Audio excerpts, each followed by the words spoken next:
लेकिन देखो क्या चीखम पुकार होगी। उस करबला के मैदान में आए हो जहां निहत्ते मेरे रसूल के घराने को 3 दिन तक भूखा और प्यासा, वो भी जंग की हालत में रखा गया। ना कोई घर था यहाँ पर, वो तो छोटे खीमे लगे हुए थे।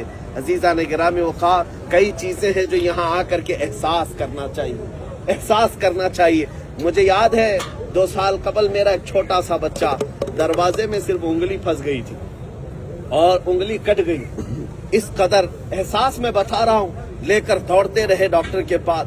जब डॉक्टर सुई से टाके मार रहा था तो ऐसा लग रहा था कि हमारे दिल पर टाके मारे जा रहे हैं। बच्चे की चीख सुन करके पूरी रात की नींद खराब थी और इस कदर बेचैनी थी, बेताबी थी। उस दिन मुझे याद आया, मेरे बच्चे की उंगली के टाके मुझे देखे नहीं जा रहे थे, खाना फीका पड़ गया था। सरकार हुसैन, तुम्हारे सब्र को सलाम, तुम्हारे जज्बे को सलाम।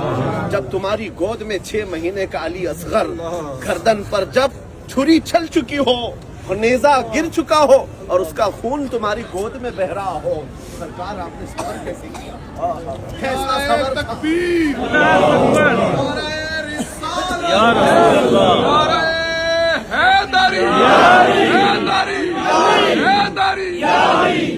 उस मकाम को कोई नहीं पहुंच सकता।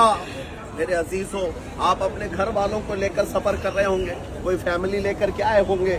अपनी फैमिली के साथ सफर करने वाले अंदाजा करो तुम्हारे ऊपर कितना बोझ रहता है। अगर तुम्हारी बीवी साथ में है, बहन साथ में है, माँ साथ में है या बच्चे साथ में है, बार बार तुम झांक करके देखते रहते हो बीवी को क्या चाहिए, माँ को क्या चाहिए, बच्चे को क्या चाहिए।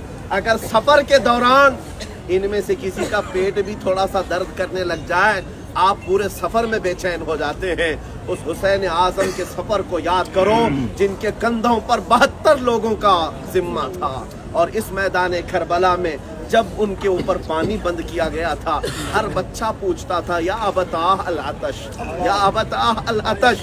बाबा जान सिर्फ प्यास सताती है, बाबा जान सिर्फ प्यास सताती है।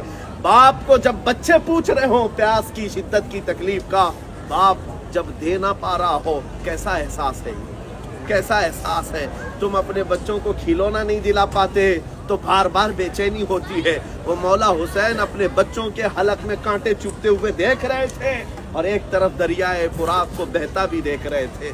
सरकार इमाम हुसैन की ये बेचैनी देखी नहीं गई। तब इस अब्बास अलमबरदार ने ये तय कर लिया कि मैं जाऊंगा इन काफिरों के नरगे में से और पानी लेकर के आऊंगा। लेकिन मेरे अजीजों, ये घर वालों की प्यास की शिद्दत और इमाम हुसैन की बेकरारी न देख करके मशकेसा उठाए और दरियाए फुरात पर पहुंच भी गए, पानी भर भी लिया और वापस तशरीफ ला रहे थे।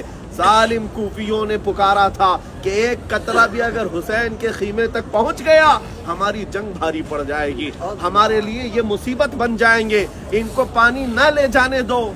जिस बाजू पर ये पानी लेकर आ रहे थे, उस अब्बास अलमबरदार का बाजू काट दिया काफिरों ने। उस वक्त मैं पूछता हूँ, ये अली के घराने की शुजाअत कैसी है, कैसी शुजाअत है। अरे मियाँ, उंगली छिल जाए तुम बेचैन हो जाते हो, ये मोंढे से बाजू काट दिया गया है। उस वक्त तो दर्द से बिलबिलाना चाहिए था, लेकिन अब्बास अलमबरदार ने दूसरे बाजू में ये मशकेज़ा उठा लिया। कहा बीबी सकीना को कह कर के आया हूँ, 9 साल की बच्ची से कह कर आया हूँ कि मैं प्यास तेरी बुझाऊंगा, पानी तेरे लिए लाऊंगा। लेकिन जब उन जालिम कूफियों ने दूसरा बाजू भी काट दिया, बचा क्या था? जिसके 2 हाथ काट दिए जाएं, इसको आसान मत समझो।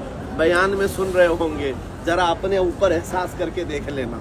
जरा तुम्हारी हड्डी फ्रैक्चर हो जाए, अरे तुम्हारी नींदें उड़ जाए, जिसके बाजू यहाँ से काट दिए गए हो और वो मशकेज़ा गिर गया। अब्बास अलमबरदार उस वक्त, उनकी कैफियत देखने वाले बताते हैं, उनको तकलीफ अपने बाजुओं के कटने की नहीं, बल्कि खीमा हुसैन तक पानी नहीं पहुँच रहा है, इस बात की तकलीफ थी। उसके बाद कहते हैं वो दांतों से मशकेज़ा उठा लिया।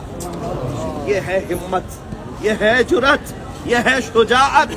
करबला के मैदान में यही तारीख दोहरानी चाहिए, यही तारीख दोहरानी चाहिए। अरे बाजू कट गया, वो भी कटा, ये भी कटा, अरे दांत तो है, दांतों से उठा लिया।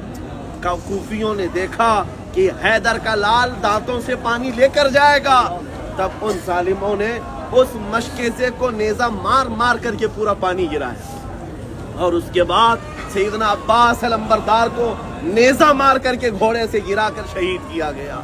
जब वो ज़मीन पर आए थे, मैं जानता हूँ मेरे अजीज़ों, हर साल हम बयान करते हैं, सरकार इमाम हुसैन 56 साल की उम्र है। उस 56 साल की उम्र में उन्होंने 1 2 नहीं 72 लाशें उठाई, 72 लाशें उठाई है। हज़रत अब्बास की लाश, इमाम कासिम की लाश, हज़रत अली अकबर की लाश, और अपने भतीजों की, अपने बेटों की, और अपने भांजों की, अपने साथियों की। अरे मियाँ, तुम्हारे घर में एक जनाजा जाए तो घर की हालत क्या हो जाती है। हमारा भाई मर जाए सालों तक गम जाता नहीं। उस हुसैन आज़म ने अपने घर के इतने जनाजे उठाए, और उसके बाद भी अल्लाह की बारगाह में क्या कहते थे, ऐ रब्बल आलमीन, तेरे दीन की हिफाजत के लिए ये नजराना कबूल कर। मेरे अजीजों, हमने आज तक कौन सी कुर्बानियाँ दी हैं?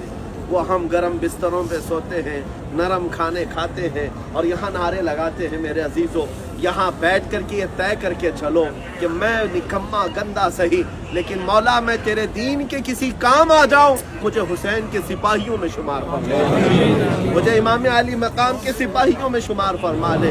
ये जज्बा हुसैनियों के अंदर बेदार हो जाए, मैं कहता हूँ इनकलाब आ जाए, पूरी दुनिया में इनकलाब आएगा। और अभी भी आपको घबराने की जरूरत नहीं।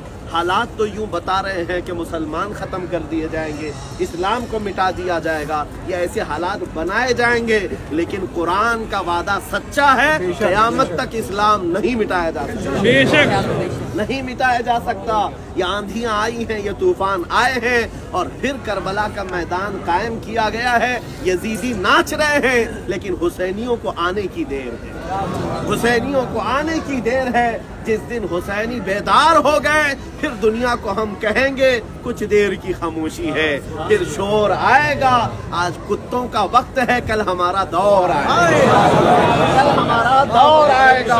लब्बैक या रसूल अल्लाह, लब्बैक या रसूल अल्लाह, लब्बैक या हुसैन, लब्बैक या हुसैन, लब्बैक या हुसैन।